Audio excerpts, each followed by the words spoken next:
Vai estacionar? Vai funcionar, calma. Então, muito obrigado por a gente estar aqui. Nós vamos começar com esse nosso tema, o que é essencial para o trabalhador espírita. E para mim, como eu falava antes, foi muito revelador descobrir que existe um hospital, Hospital Esperança, no mundo espiritual, que nos é citado por Irmãs Truffaut e outros autores espirituais, que é algo parecido com um hospício, um manicômio, esse Hospital Esperança. Mas ele tem uma particularidade, que ele é um hospital de saúde mental voltado a religiosos. E isso para mim foi particularmente instigante. Por que um hospital de saúde mental voltado para religiosos? E não se preocupem, uma enorme ala para os espíritas, né? Por que isso? O que acontece com o religioso que ele se quebra e ele capota, pelo menos alguns, e vão para um hospital de saúde mental? A minha leitura desse fenômeno é a respeito das obrigações, das tarefas que as religiões dão para os religiosos. As religiões, as diferentes religiões dão para todos nós tarefas e prometem que com essas tarefas, cumprindo essas tarefas, seus problemas se acabaram assim, né? Você achou a maneira de se harmonizar com Deus. Só para citar algumas, isso vem na nossa cultura religiosa, não adianta falar que você não pensa assim, porque há milênios que a gente vem convivendo com essa questão. Lá na história religiosa você vai ter o que? Ofertas, oferendas. Oferendas é o primeiro mecanismo de troca, de busca de favores, de graças e de combate às desgraças. Então eu faço oferendas. Houve um tempo, inclusive, que essas oferendas eram humanas, né? E como o mundo sempre foi machista e adulto, escolhia-se mulheres e crianças como oferendas, né? É interessante esse critério. Mas não é difícil a gente entender por quê, né? Que os deuses preferiam mulheres e crianças, né? Depois disso, Moisés trouxe uma grande mudança ao falar que não é por oferendas que se consegue o favor dos deuses, mas é pelo que você não faz de errado. Era a virtude negativa. Então, não fazer coisas erradas nos deixava de bem com Deus. Jesus veio trazer virtude positiva, não é pelo errado. O maior mandamento, segundo Jesus, amar a Deus sobre todas as coisas e ao próximo como a si mesmo. Você compara com os 10 mandamentos de Moisés: não matarás, não cobiçarás a mulher do próximo, não prestarás falso testemunho. É não até cansar. E na orientação de Jesus não tem uma palavra não, ele é todo afirmativo. Mesmo assim, história, e muito menos ainda a história da formação das nossas mentes, ela não se dá assim, como a gente aprendeu mal na escola, né? Tal era foi até tal data, a partir dessa tal data começou uma nova era, tudo mudou. Não, não é assim. Como diz o nosso poeta, eu nasci há 10 mil anos atrás, e tudo que a humanidade passou, eu passei também, e eu sou uma síntese de toda a história humana. Porque nós passamos por tudo isso. Caco Antibes falou que atirava pedra na cruz, Raul Seixas fala que nasceu há 10 mil anos atrás, mas na verdade nós viemos trazendo e carreando essas culturas todas, tanto é que hoje em dia muita gente ainda mercantiliza a sua relação com o alto. São as promessas, são as barganhas. Muito espírita fica na fila da Mega Sena acumulada, não fica? E a gente fica negociando. Se eu ganhar 40 milhões, juro que eu dou 100 reais para você, que espírita. Eu vou ser bonzinho. Né?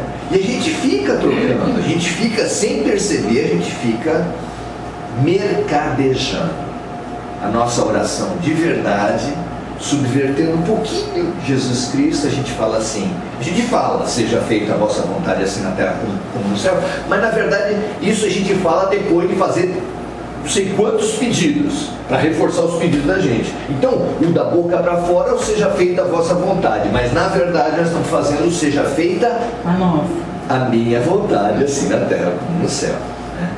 É assim que a gente age no trânsito, seja feita a minha vontade, no casamento, no trabalho, em todo lugar. É essa a marca.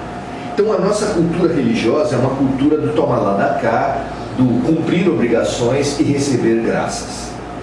E mesmo quando você vem para o Espiritismo, a primeira coisa, você chega aqui, você já fica mapeando. Aí vem alguém falar de rifa na frente, a noite da pizza, vem falar de não sei o que, aí você já começa.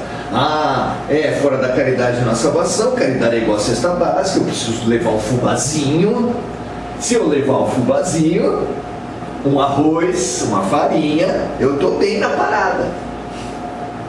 Isso não é que vocês pensam assim, não é que algum espírita pensa assim, está na nossa programação mental. A gente sabe que precisa cumprir obrigações. E mesmo quando alguém fala de lei de causa e efeito, a gente também começa com essas ideias. Quantas vezes a gente não ouviu falar de resgate de dívidas?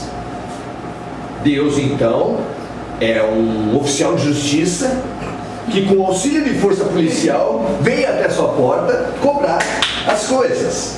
É um cobrador. Você já imagina um velhão de barba branca, com um livro na frente, lá, vendo as contas de todo mundo, vendo o que você tem para pagar. Será que é assim? Será que o Deus de amor trazido por Jesus tem essa característica? É um cobrador? A gente ainda... A nossa cultura religiosa faz a gente vir mudar, mas não mudar.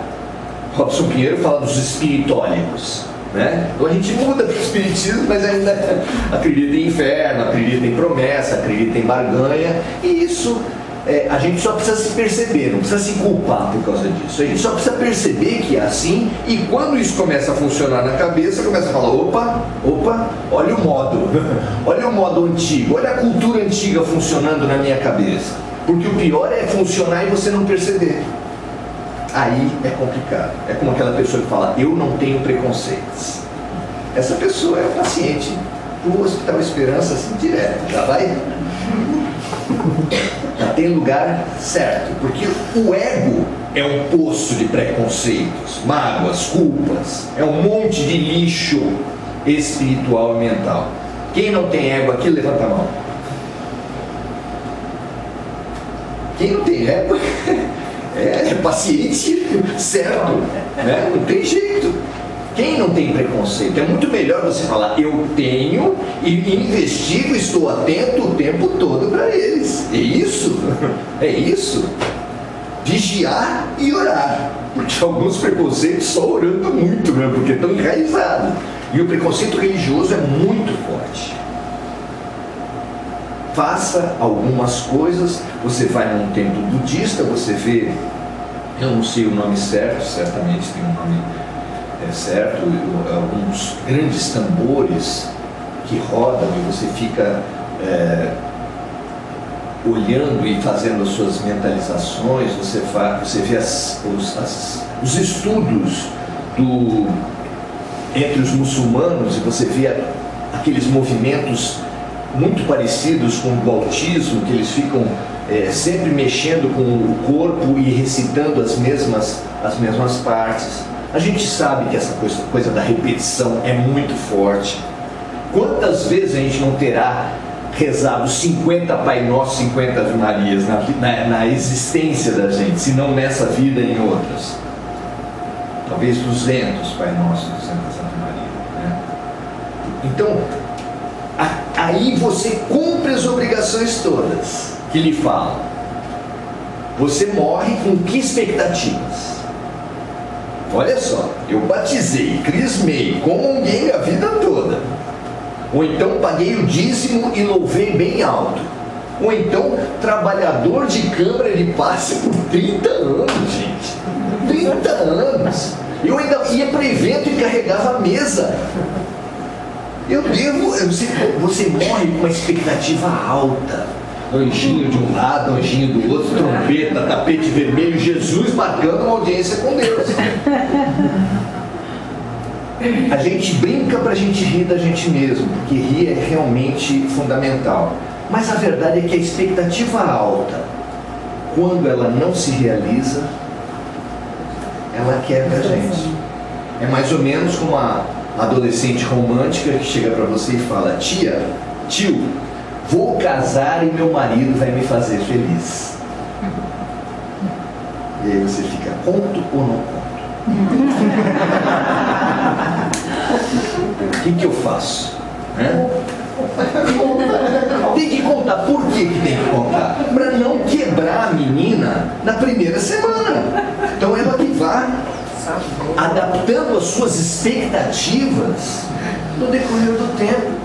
Gosto muito de uma história a respeito disso, que é do encontro de casais, e que o animador da frente colocou lá no painel, no PowerPoint. O seu marido lhe faz feliz. O objetivo dele era que as mulheres, sabendo da rivalidade que existe, começassem a elogiar os seus maridos, né? E formasse aquele clima de euforia, tudo é maravilhoso. E realmente começou. O meu marido é maravilhoso. Aí ela não deixou por trás, por mais, e pá, até que chegou a chata. Porque sempre tem a chata. E ela falou: meu marido não me faz feliz. Deu aquele silêncio, todo mundo olhou para o marido.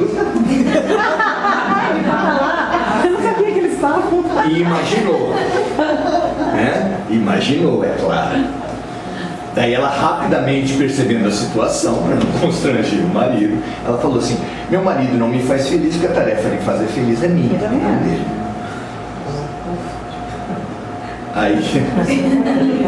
Aí o animador ficou absolutamente sem graça, a dinâmica dele acabou, ele teve que pedir um cafezinho e acabou a história toda. Por quê? Porque nós gostamos de colocar o céu e o inferno. Jean Paul Sartre ironizou falando que o inferno são os outros. Mas na verdade a gente coloca tanto o inferno quanto o céu. O céu da minha vida, a salvação da minha vida, o céu e o inferno são os outros. É fácil, é gostoso a gente se desresponsabilizar. É uma delícia. Acho que os mais jovens aqui não são do tempo da malhação do Judas, mas era absolutamente terapêutico você falar que o problema do mundo são os outros. Faltaria Judas para hoje?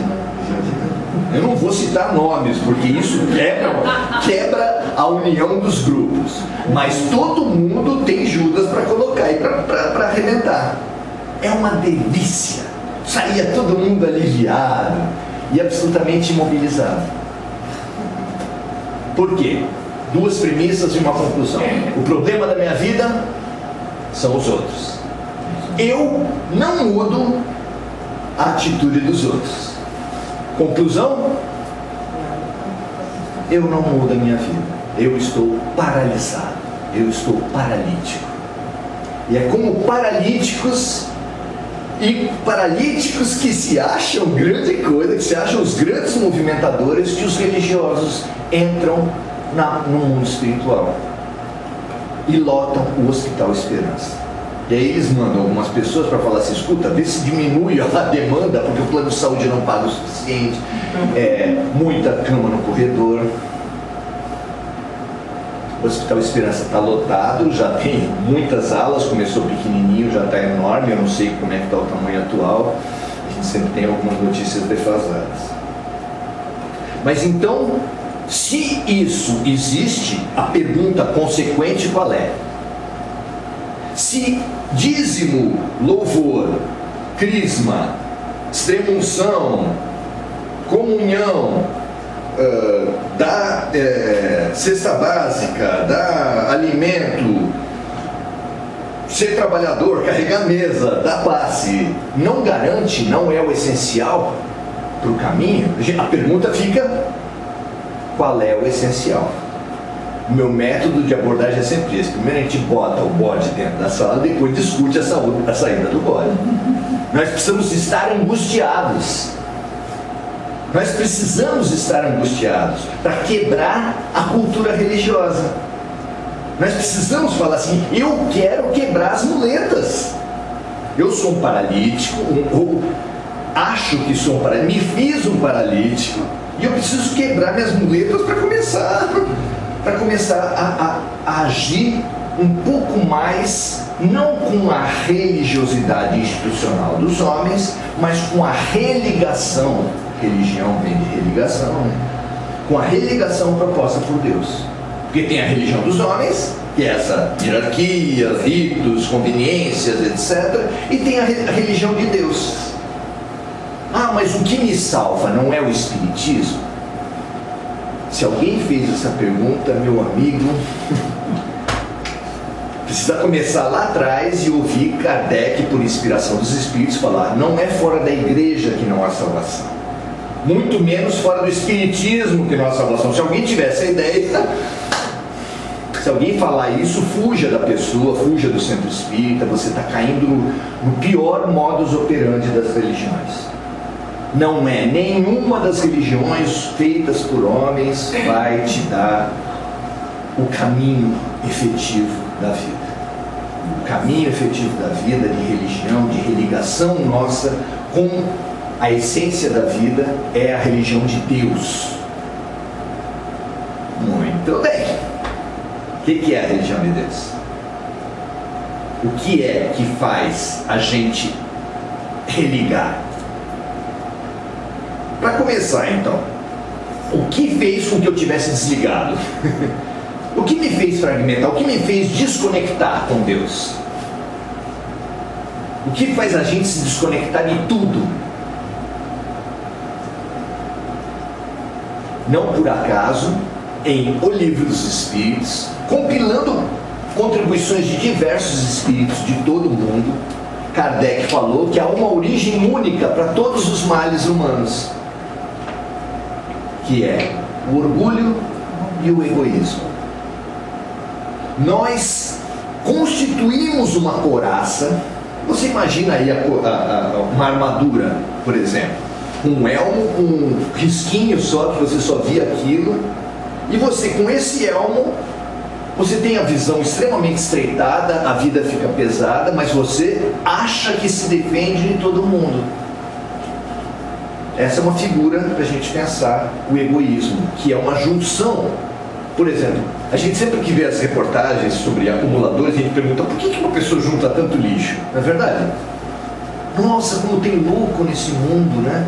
A pessoa nem percebe que ele também é um acumulador. Primeiro, material. Quem já mudou de casa percebeu que é um acumulador de lixo. Você junta 6, 7, 8 sacos de 100 litros de treco e pergunta: por que eu juntei tanta coisa? E não sabe responder. Mas nós também somos acumuladores de lixo espiritual, porque temos acumulado a experiência do erro. Quem aqui nunca viveu a experiência do erro? Certo? O erro é uma experiência que você vive, todo dia você vive a experiência do erro. E a gente retira o que da experiência do erro? Aprendizado. Deveria. Mas a gente, quando erra, guarda um lixo espiritual. Quando a gente erra, a gente guarda um lixo espiritual chamado culpa. E as culpas estão lotando os hospitais, estão lotando as terapias, estão lotando as desarmonias e as almas doentes no mundo inteiro.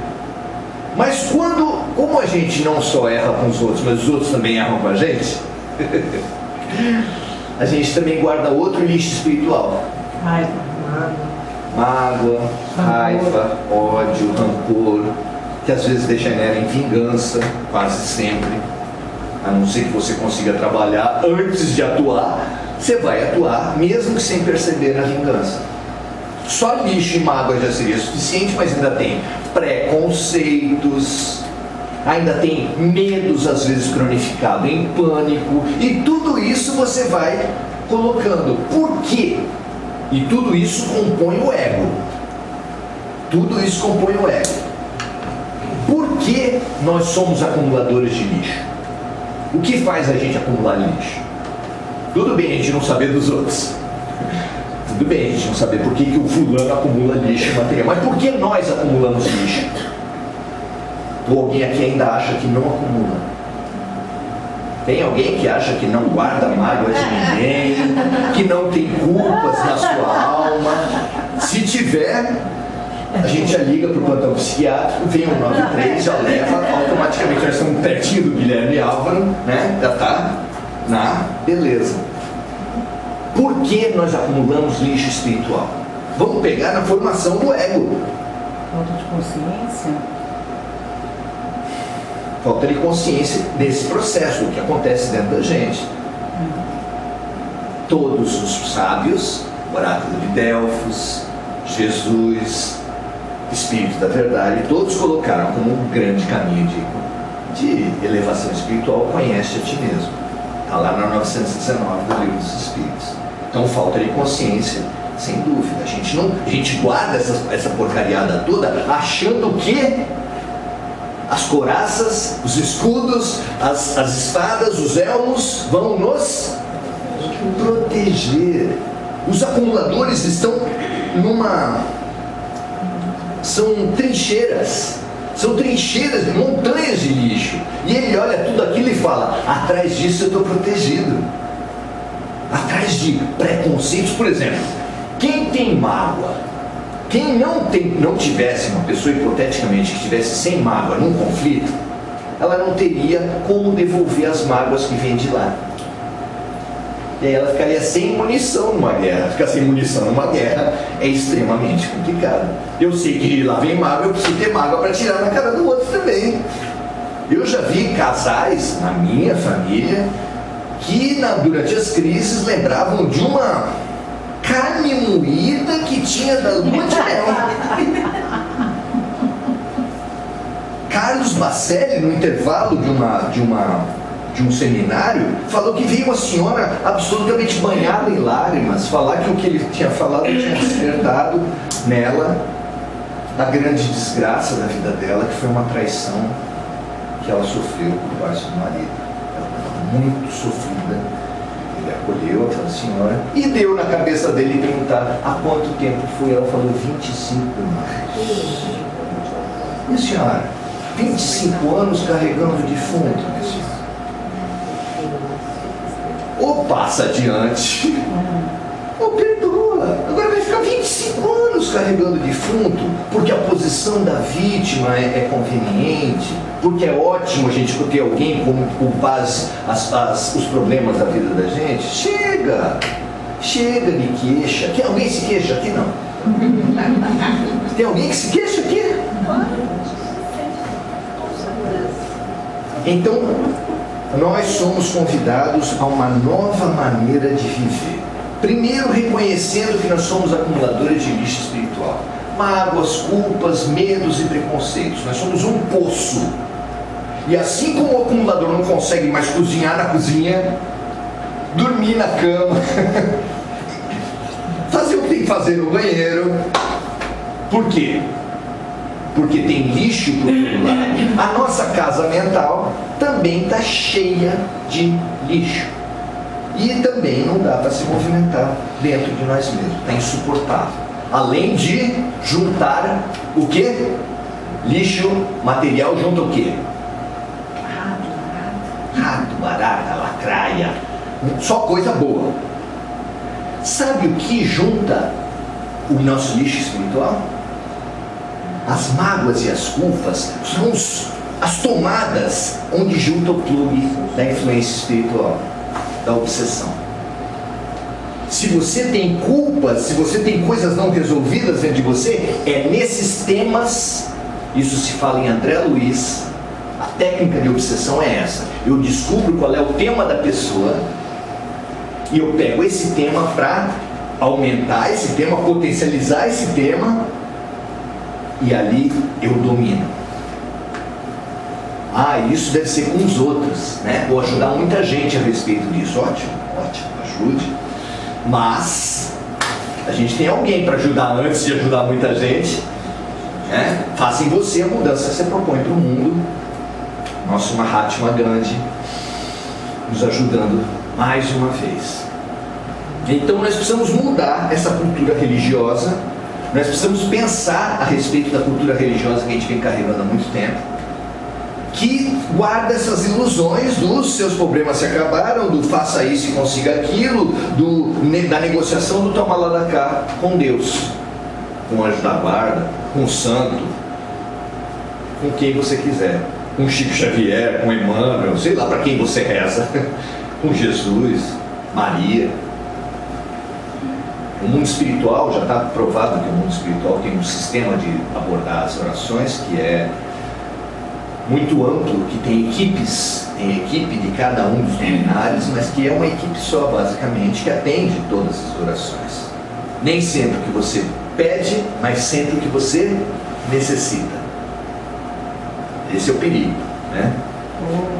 Nem sempre a gente sabe que com as desgraças, com as contrariedades, com as adversidades, nós estamos tendo atendido nas nossas preces. Isso é que é o que quebra a gente nesses pedidos de feliz ano novo, né? A gente quer um feliz ano novo com o quê? Sem corrupção, sem violência, sem terrorismo, sem conflito na família, com muito dinheiro no bolso, saúde para dar e vender. Nunca deu certo. Nunca, para ninguém. Não há uma pessoa na Terra que teve um ano sem problema. E a gente continua pedindo. Agora vai chegar 31 de dezembro de 2020 e a gente vai pedir o quê? Loucura, já que nós estamos no campo da loucura. Loucura é fazer sempre as mesmas coisas e esperar resultados diferentes. Eu adoro essa frase. Sob esse ponto de vista, quem é louco?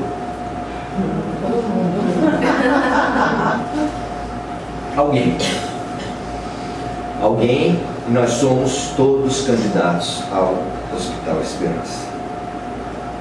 Como adequar isso?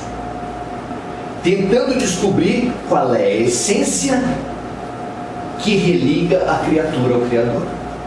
Isso não é difícil, porque foi falado explicitamente por Jesus. Alguém pode ter pensado ao ver o tema, o que esse Maurício pensa que é para trazer a essência do que liga o trabalhador espírita? Como assim? Quem sou eu? Realmente, você está certíssimo se você pensou isso. A gente só cola e repete aquilo que já foi falado. Existe um caminho que liga a criatura ao Criador. E esse caminho é o amor. É o amor. Amarás o Senhor teu Deus de todo o teu coração, com todo o teu entendimento, com toda a tua alma. Mas há um segundo mandamento semelhante a esse: amai o próximo como a ti mesmo. E Jesus, para complementar a facilidade que Ele nos deu, nisso estão contidas toda a lei e os profetas. Quem já pegou a Bíblia e teve dificuldade de ler, né?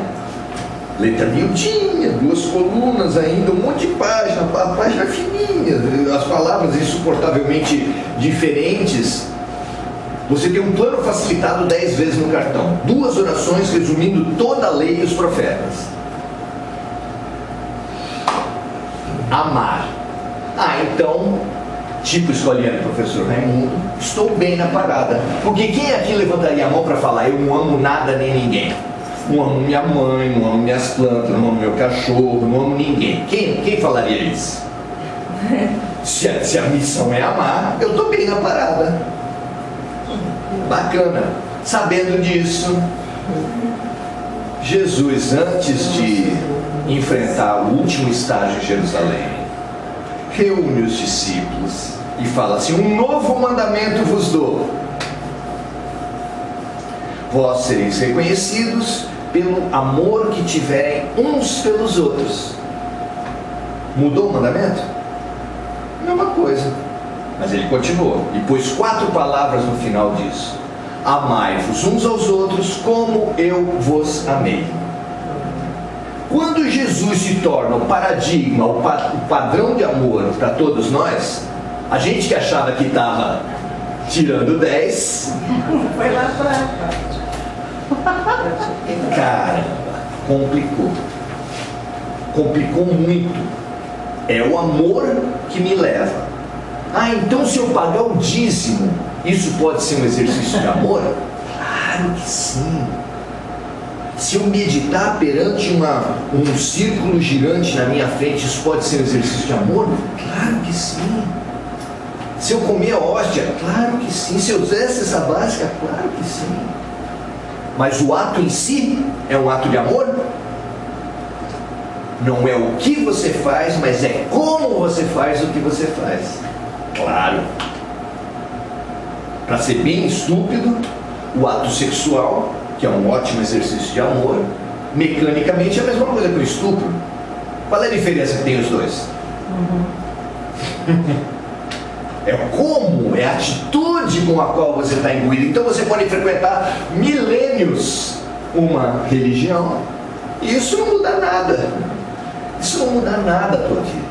Você continuar sendo o mesmo marido, o mesmo cidadão, o mesmo anti-cidadão, o mesmo anti-marido, o mesmo anti-mulher. Nós precisamos pensar isso, o que a vida nos traz como exercício de amor. Para isso é fantástico. O PowerPoint de hoje ia pegar um momento em que Paulo é mensageiro de Jesus para nos dar uma lição para os trabalhadores da casa espírita. Todos nós conhecemos a passagem, mas vocês não acreditam como dá para encaixar certinho a passagem, na minha opinião, mais luminosa de todos os evangelhos, onde Paulo é médium de Jesus. Isso também está no livro Paulo Estevão, que aliás eu recomendo, livro ótimo, para nos dar a resposta para cada tipo, para cada grupo de trabalhadores dentro da casa espírita. Eu vou tentar reproduzir com uma perda evidente, porque eu não sei a passagem toda de cor.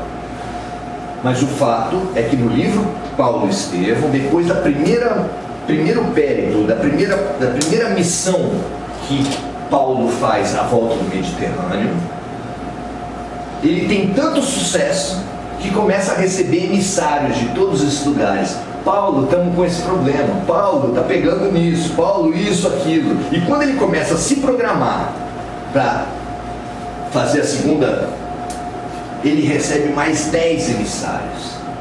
E ele percebe o que aconteceu com ele. Aquela máxima do Pequeno Príncipe voltou-se para ele como uma maldição. Tu és eternamente responsável por aqueles que tu cativas. Ele cativou e se transformou responsável. E ele sentiu todo o peso da responsabilidade. Por quê? Porque a internet estava com problema. O WhatsApp era extremamente ruim naquele tempo. O sinal, não sei se era vivo, tinha. Então, e ele pensava, o que eu vou fazer para dar conta? E aquilo deu um desespero. Ele passou uma noite em oração e em lágrimas.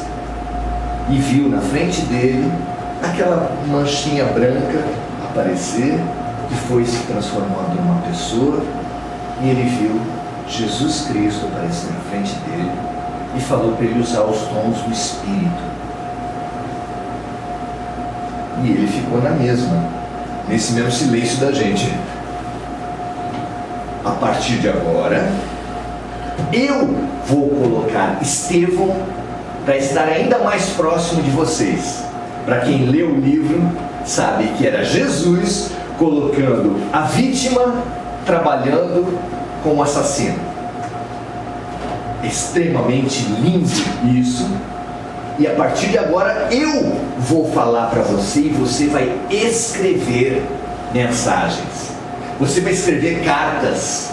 E essas cartas, quando você pensar que está respondendo para uma igreja, elas vão ser copiadas e vão circular.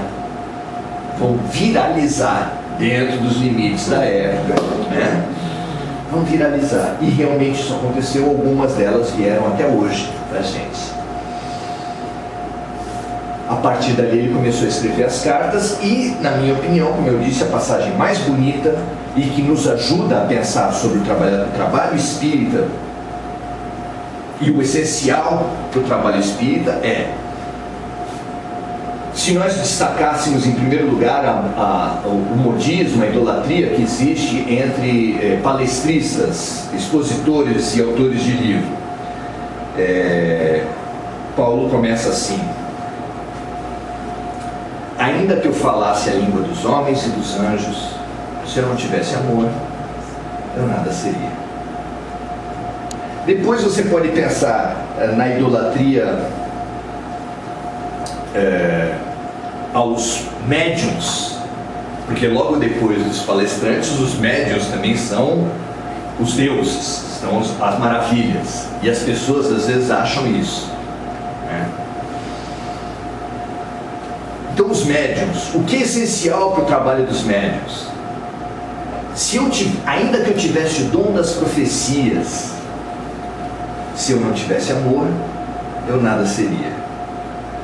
Bom, então aquelas pessoas que fazem caridade, que fazem trabalho de assistência, cestas básicas, comida para a população de rua, etc., ainda que eu desse o meu próprio corpo em sacrifício, vendesse todos os meus bens, se eu não tivesse amor, eu nada seria. É muito bonito, eu acho que ajuda muito a gente a pensar a respeito do que é realmente essencial, do que nós precisamos buscar através da nossa atividade. Eu dou o passe, eu imponho as mãos. Ótimo, maravilhoso. Eu dou cesta básica, eu faço qualquer tarefa. É linda. Recepção numa casa espírita é extremamente importante. É ali que as pessoas recebem o primeiro acolhimento. Aliás, em qualquer instituição, a recepção é extremamente importante, extremamente desvalorizada também.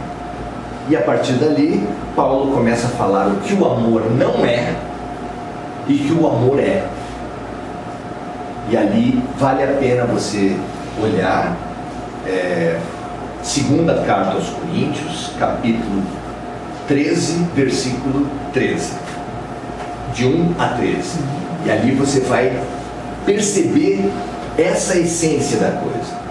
E para você que vai abrir a sua Bíblia e vai ver lá que na sua tradução tá: ainda que eu falasse a língua dos homens e dos anjos, se eu não tivesse caridade, eu nada seria. Saiba que os tradutores dos textos sagrados oscilam entre a palavra caridade e a palavra amor, porque etimologicamente, e isso para nós já é uma revelação, etimologicamente caridade é sinônima de amor.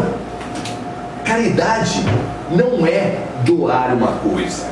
Caridade etimologicamente vem da palavra caro. Quando eu falava meu caro amigo, minha cara esposa, isso é um linguajar que já não se usa. Era das cartas, quando se escrevia, você começava as cartas classicamente falando isso. E meu caro não quer dizer que a pessoa custa 5 mil reais. Quer dizer que a pessoa é cara, é querida ao seu coração. Ou seja, caridade é amor. Então, aí você começa a desvendar, a tirar os véus e começa a definir um grande tema dos seus estudos, não apenas nos livros, mas na vida e especialmente dentro de você mesmo. A quantas anda o seu amor? O que você acha dessa pergunta? A quantas anda o seu amor? O que você tem feito do seu amor? Será que você se ama o suficiente? Porque se você não se ama o suficiente, se você não trabalha o alto amor, você está quebrado. Porque dos 3 amores que Jesus falou que são mandamento, eu preciso amar o próximo como eu amo a mim mesmo. Se eu acho que eu não vale a pena, que eu sou uma porcaria, que eu não tenho nada para dar, e isso vem da culpa de outras vidas, que vai para a memória de por que você se sente culpado, você não tem, porque vai para o teu subconsciente. Mas você olha para a pessoa que você prejudicou em outra vida e emerge dentro de você que você não presta, que você não vale a pena, que você não merece ser feliz. Isso é raro de acontecer? Isso só acontece para quem errou em alguma das últimas vidas. Ou seja, então, trabalhar o alto amor, trabalhar as nossas sensações de culpa, as nossas mágoas que a gente vem carregando há tanto tempo, trabalhar esses sentimentos ruins é tarefa que é muito ajudada com uma psicoterapia. É tarefa que é muito ajudada com uma arte-terapia, onde você manifesta as suas questões, manifesta, coloca para fora. É tarefa muito ajudada na ajuda ao próximo. É muito, no meu centro as pessoas fazem o que eles chamam de atendimento fraterno, que é atendimento individualizado, tem em todo o centro. Eles falam assim: Maurício, é impressionante, só cai pepino parecido com o que eu tenho. Eu vou atender a pessoa e falo para ela um monte de coisa, e no meio da minha orientação surge aquela vozinha assim: e você, não vai fazer o que você fala? Ainda bem que isso não acontece com palestrante. Como a gente fala para as pessoas e não surge essa vozinha. Não surge. Estou mandando não surgir. Então, nós precisamos pensar sobre esse processo desse amor. Porque nós não vamos amar como Jesus amou ainda nessa vida. Alguém tem essa esperança? Ele falou que nós amaremos como Ele amou. Ele falou que nós seremos como Ele foi. Ele falou que nós seremos ainda mais do que Ele foi. Alguém tem esse plano de ser mais do que Jesus? Mas Ele falou onde isso? Oi? Ele falou ao dizer assim: vós fareis tudo que eu fiz e mais. Ah, é? E Ele falou mais. Ele falou mais do que isso. Repetindo os profetas, ele disse assim: vós sois deuses. Isso. Quem acha que é Deus aqui pode levantar a mão. Vai, pode levantar. Você acha que é Deus? Olha, porque no hospício encontra gente que é Obama, gente que é Dilma, que é Temer, que é todo mundo. Bolsonaro deve ter também. Oi? Deusa, não Deus. Deusa. Quem será que somos nós? Se eu não sou a armadura, se eu não sou o lixo acumulado atrás do qual eu fico. Alguém tem dúvida? Alguém acha que é o ego? O ego é uma ilusão de eu. Tanto é que, contrapondo-se ao ego, que é um construto de Freud, que ele achava que o eu é o ego. Tanto que ego é o quê? Qual é a tradução de ego? É eu em latim. Os padres batizavam antigamente assim: ego te batiza em nome de Pátria, de Filho. Eu. Ego é eu. Aí Jung falou: não, nós não somos isso. E isso o Espiritismo nos fala hoje também. Vocês mulheres acham que são mulheres. Vocês homens acham que são homens. Depois vocês me pegam na foto. Vocês são homens. Vocês brancos acham que são brancos, os negros acham que são negros, os espíritos acham que são espíritos, os brasileiros acham que são brasileiros. E nós não somos nada disso. Nós apenas estamos. E isso tem um poder revolucionário tão profundo nas nossas vidas, porque todas as violências, como disseram os espíritos a Kardec, surgem do ego. É por você, homem, se achar melhor que as mulheres, que você passa a oprimi-las.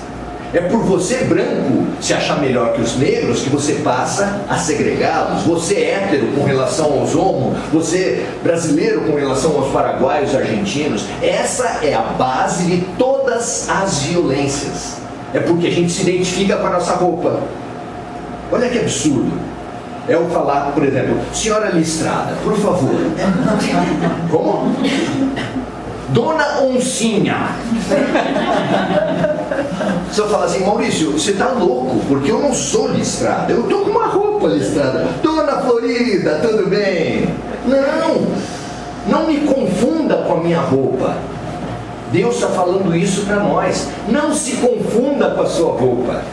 Não se identifique com o que você momentaneamente é. Olha a transformação que aconteceria se caísse de verdade a ficha do machão, que ele não é homem, apenas está. O israelense pensando que na próxima encarnação pode nascer palestino. O branco em relação ao negro. O rico em relação ao pobre. O que aconteceria conosco se cair a ficha da reencarnação? Não como cobrança, mas como exercício prático de compaixão. Porque aí Jesus, de novo, revelou para a gente que o caminho do nosso amor de cerquinha, esse amor pequenininho, até a página 2, o amor Paula Toller, eu quero você como eu quero, longe do meu domínio, você vai tomar pior. Esse amorzinho...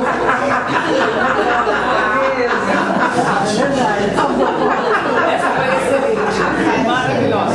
Desse amorzinho pro amor de Jesus... Essa foi boa demais. Desse amorzinho pro amor de Jesus tem um buraco imenso. Como eu vou cavar, como eu vou fazer uma ponte sobre esse buraco imenso? Se você tem dúvidas sobre isso, faça um recenseamento das suas orações. Por quantas pessoas eu rezo? Final de ano, a gente sempre faz uns balanços, né? Por quantas pessoas eu tenho rezado? Se você chegar a um número de 30, eu vou dar os parabéns para você. Só que eu vou lembrar você que Jesus reza, trabalha, ama, ensina e está junto, que é a questão da qualidade do amor, de 30 bilhões de seres na Terra, que é o total estimado de almas próximas ao planeta Terra. Então a distância que tem entre o teu amor e o amor de Jesus é de 30 para 30 bilhões. Para não entrar no aspecto qualitativo, porque senão a gente vai para o suicídio coletivo aqui, para poder ficar mais grave. Então, nós temos esse enorme buraco a preencher. E qual é o caminho para eu sair do egoísmo, das minhas coraças, das minhas trincheiras de lixo, para um amor, para uma fraternidade sem fronteiras? Como é que eu faço? Como eu faço para sair do meu castelo de pseudos defesas, para eu abrir o meu coração e me sentir irmão? Para eu poder falar Pai Nosso de coração, porque quem fala Pai Nosso é irmão de quem? Jesus. Pois é. Como eu faço para isso? Já que não vai ser assim, aperte uma chave, faça um tal rito e eu vou conseguir. Qual é o caminho? O caminho, segundo Jesus e segundo diversas linhas filosóficas e psicológicas, é uma convergência. É a empatia. É colocar-se no lugar do outro. No campo religioso é mais conhecido como compaixão. Na tradução de Jesus é: faça ao próximo o que você gostaria que o próximo lhe fizesse. Ah, mas está todo mundo pronto para fazer isso? Vocês acham que as pessoas são muito compassivas, se colocam no lugar do outro? Aquela camisa de time de futebol que tem nas maternidades, porque a criança já nasceu falando, vai Corinthians! O quanto a gente projeta os nossos sonhos para os outros? Será que a gente está pronto para fazer o exercício da compaixão por boa vontade? Como não está, o que o Papai do Céu faz? Coloca-nos no lugar dos outros. Como assim? Desse jeito mesmo que a gente já tinha sugerido antes. A pessoa que se coloca num polo, que se identifica com esse polo, que se acha uma grande coisa por estar nesse polo, seja pela raça, pelo sexo, pela condição econômica, whatever,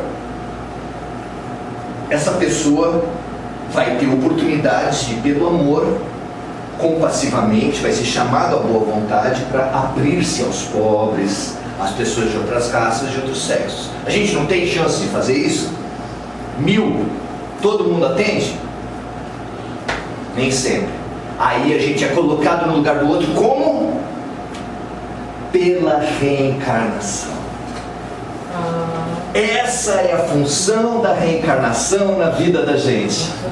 Não é punir, não é chicotear, mas é colocar o homem que se achava uma grande coisa e ele nasce mulher.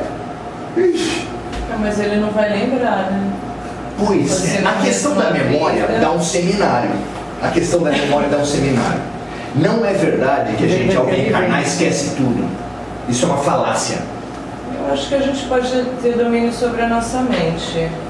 E a gente pode sim falar, isso é o meu ego, isso não sou eu. Sim, se você Não é souber minha alma, fazer essa não é meu diferença. espírito, é o ego. Quantos luminares falam pra gente isso e a gente não ouve? Não, No mas às budismo, vezes eu ouço. no budismo é o eu maior e o eu menor. Na psicanálise é o ego e o self. Em Paulo é o homem velho e o homem novo. Todo mundo fala pra gente há muito tempo e a gente continua achando que é o ego. A gente continua apegado a essa porcariada, a essa lixarada toda. É, mas é um trabalho que é trabalhoso, né? Então, se nós percebermos, se e quando nós percebemos cair a ficha da reencarnação, que as pessoas, é fácil para as pessoas falar, não, eu sou espírito, eu acredito em reencarnação. Ah, é fácil. Mas que reencarnação é essa que você conhece? A reencarnação é o inferno dos espíritas? O umbral é o inferno dos espíritas? Certo? O que vai adiantar? Você vai ser espiritórico? Não! A reencarnação é o instrumento pedagógico de Deus para fazer na matéria, no corpo, a empatia que ele não foi capaz de fazer pela boa vontade, pelo espírito, pela mente. E aí você, pela reencarnação, você vai ser colocado no lugar dos outros. Ah, Maurício, se precisar de reencarnação para eu passar pelas múltiplas profissões, pelas múltiplas nacionalidades, pelas múltiplas raças e culturas que existem no Brasil, eu vou precisar de umas 20 mil reencarnações. Não, 20 mil seria se você conseguisse aprender numa encarnação tudo que você tem para aprender da cultura japonesa, dos alemães, dos africanos. Como a gente não aprende, você pode colocar 200 mil reencarnações. Tem um plano facilitado? Tenho. Tenho. Aí você imagina Madre Teresa, Irmã Dulce, Chico Xavier, atendendo aquela multidão de pessoas. E fazendo o que quando elas atendiam? Colocando-se no lugar do outro. E você vai falar, nossa, é um milagre. Porque você ganha um outro ponto de vista. Você que olhava a coisa, você olhava com seus preconceitos, você atende um gay e atende de coração aberto, você vai quebrar suas muralhas e vai falar assim, não, peraí, existe um ponto de vista da pessoa que luta por uma identidade alternativa. E eu, me apropriando, aprendendo um pouco com aquilo, amplia o meu horizonte, expande a minha fraternidade, quebra fronteiras a minha fraternidade. Que convite lindo que a vida está me fazendo todo dia. Preciso esperar o fim? Preciso esperar a próxima encarnação? Não é o projeto de Deus. O projeto de Deus é o da compaixão. A compaixão nossa de cada dia nos dá hoje. E dá, todo dia dá. Cabe a gente ter olhos de ver e ouvidos de ouvir. E tem olhos que enxerguem, né? Só que Jesus ensinava e terminava sempre desse jeito. Quem tiver olhos de ver e ouvidos de ouvir, que ouça. E pelo jeito, do jeito que ele acabou, pouca gente ouviu. Do jeito que os cristãos fizeram o cristianismo depois, com catedrais, megatemplos e obrigações, continuando produzindo obrigações e seguindo as obrigações dos homens para ficar de bem com Deus, nós continuamos matando Jesus todos os dias. Todos os dias a gente crucifica de novo o mestre. Vocês não acham?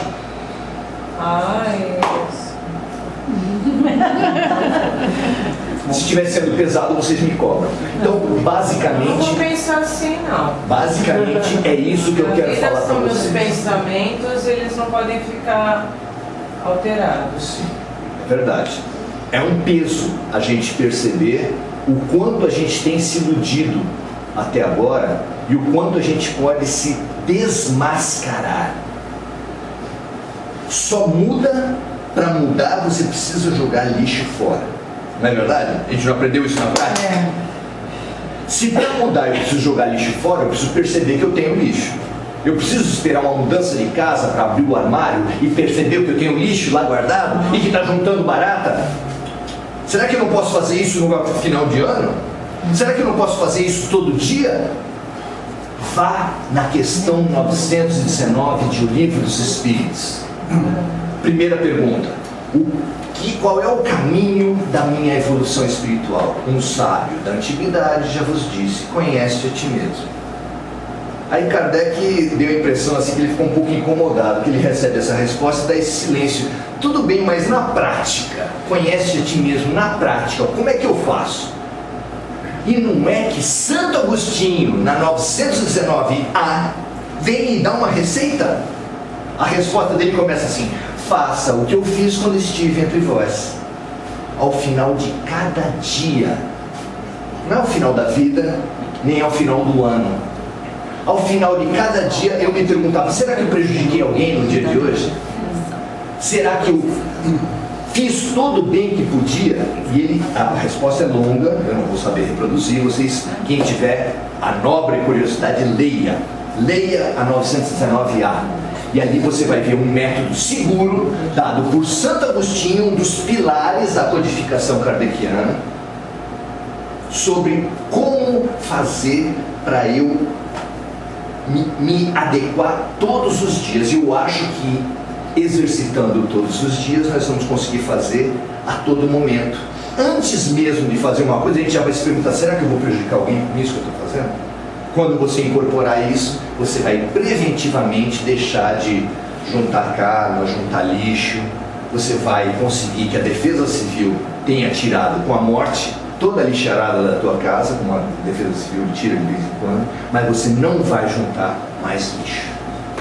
Eu acredito nisso, eu busco isso. Não consegui 100%, é claro. Se minha mulher tivesse aqui, ela ia estar falando,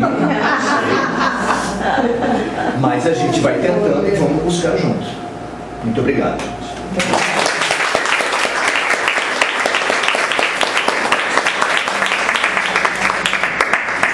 Dezembro, eu lancei esse livro, Saulo e Paulo.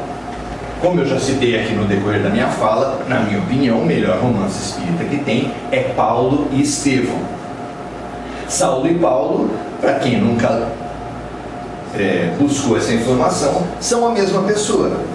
E aqui a gente faz um diálogo do homem velho com o homem novo, do ego com o self, do eu menor com o eu maior. Na prática, como é que é isso? Cada capítulo tem uma fala de Saulo, tirada do livro Paulo e Estevão, da primeira parte do livro Paulo e Estevão, o homem velho falando. Não pega-se o mesmo tema para, através da carta aos Romanos, Paulo, o homem novo, debater com o homem velho. A primeira pergunta, o primeiro capítulo é: quem sou eu?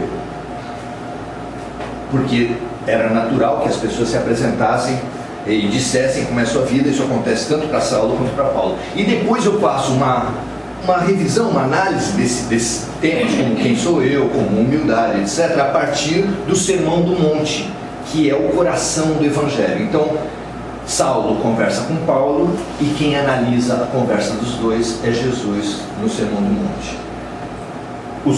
Esse livro as pessoas têm usado para minha alegria no Evangelho no Lar. É que eu vou dar uma nota para esse grupo.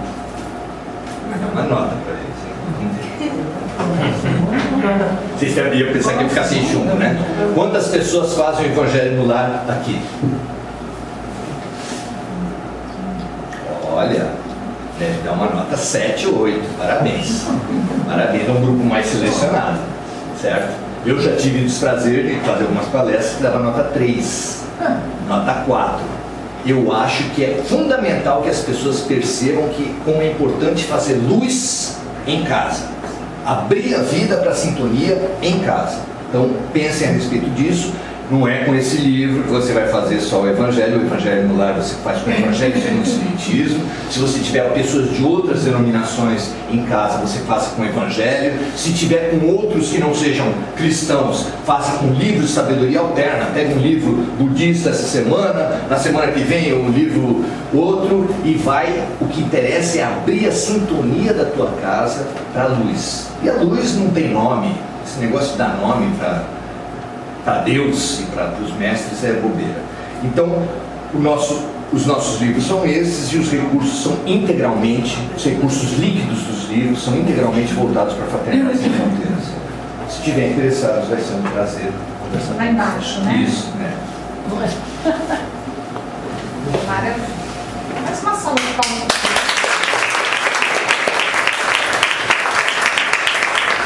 Nós queremos fazer um convite, né, seu Jorge? Vem aqui, por favor, seu Jorge. Domingo, fazer o convite de domingo, nosso aniversário. Ah, sim, estaremos aqui com o nosso amigo Áureo. Áureo, levanta a mão. Áureo vai tocar as músicas que ele traz, não só na memória, como no coração, para nos embalar, não é isso? Contamos com a presença de vocês. É sempre muito bom, né, Maurício?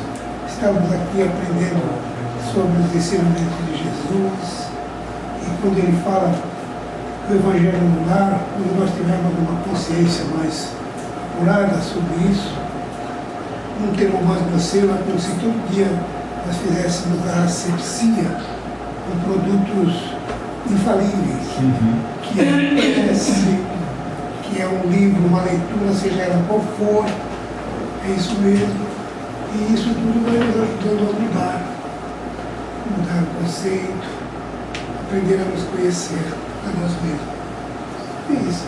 Então, domingo, às 7 horas da noite, nós vamos comemorar 3 anos da casa. Faz 3 anos que a gente abriu esse portão, essa porta, né, transformou o que era uma escola no Esperançar, e a gente tem muito para agradecer, né?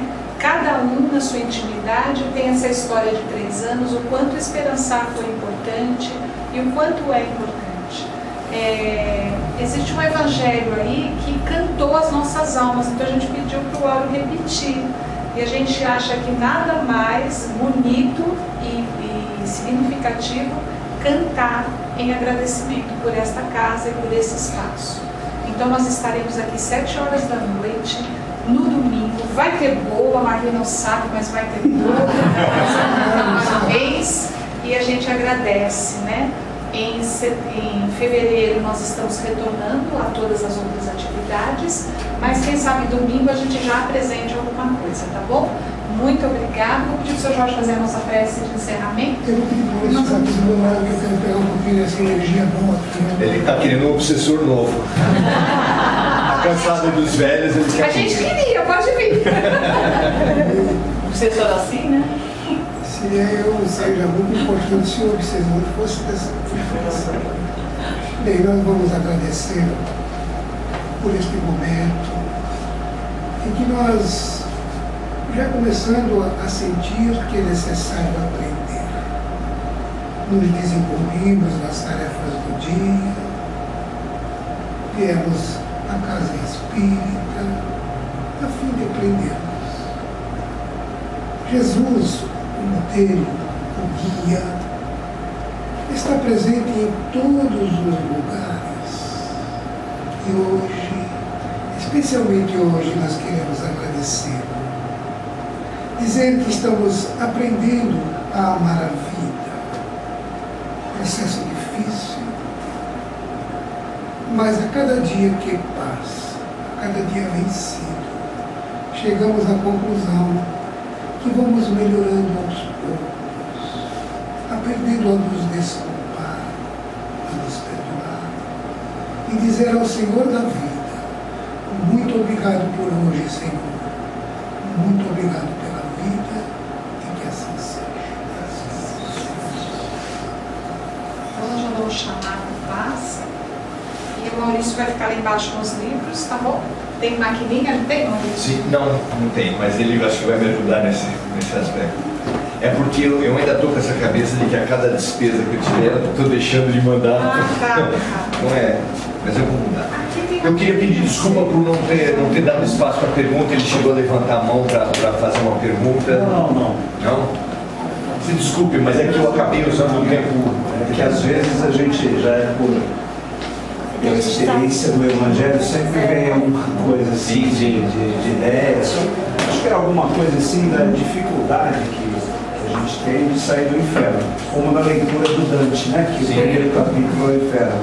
Eu acho que para a humanidade é muito difícil, porque a gente parte da leitura do céu, onde está Jesus Cristo. A gente gostaria de ver Jesus Cristo, que não é possível, né? Ou é possível, né? Essa compreensão que a gente não tem, como é que ele chegou ao céu, né? Se ele é o próprio céu no qual nos abraça, né? Eu prefiro, ao invés de céu, a palavra amor. Que quem está no amor está no céu.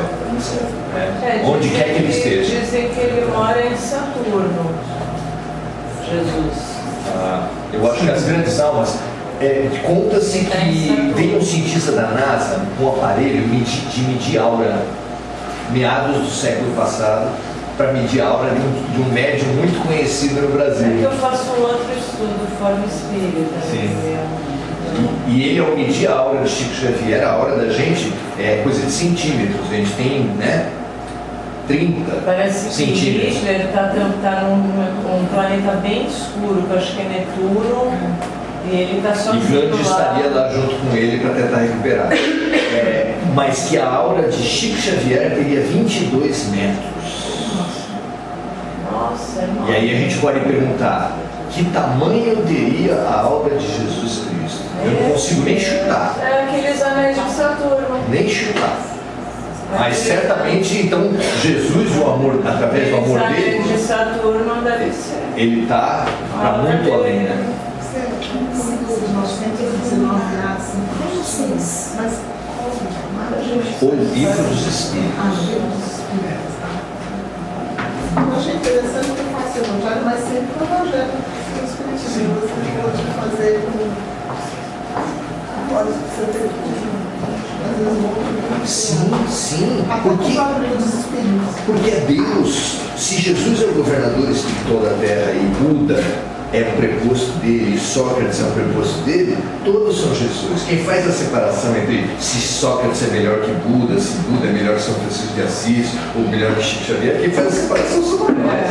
Eu acho que São Francisco Pode até fazer meditando, sem nenhum. Exatamente.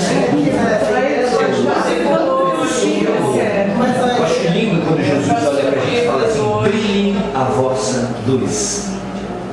Se você não souber quando brilhar a tua luz, não brilha no Mas céu. a ideia do Evangelho no lar não é você reunir, né, os espirituais para aprender, ou para ensinar, ou para energizar o teu ambiente. Eu acho que é menos reunir, porque eles estão sempre reunidos com a gente. É mais abrir a sua alma para finalmente ter olhos de ouvir o que eles estão tentando explicar há muitos E ele não tem forma de delegar. É mais um vício religioso a gente falar o tal do Deus te abençoe. Parece que a resolução da tua vida é que Deus finalmente resolva te abençoar. Ele até agora estava de férias, licença prêmio, falta nada, porque ele não estava aqui. Não, Deus abençoa a todos, sempre. O criminoso e o santo. A diferença entre o criminoso e o santo é que o criminoso não abre a janela da casa, não abre as cortinas, a casa dele está escura, mas o sol está brilhando para ele. E o santo? Você tem uma duvidazinha relacionada à parada do ego? Porque uma vez até um amigo meu que é psicólogo, ele estava falando assim, às vezes você está numa relação, porque quando em relação ao ame-se a si mesmo, né?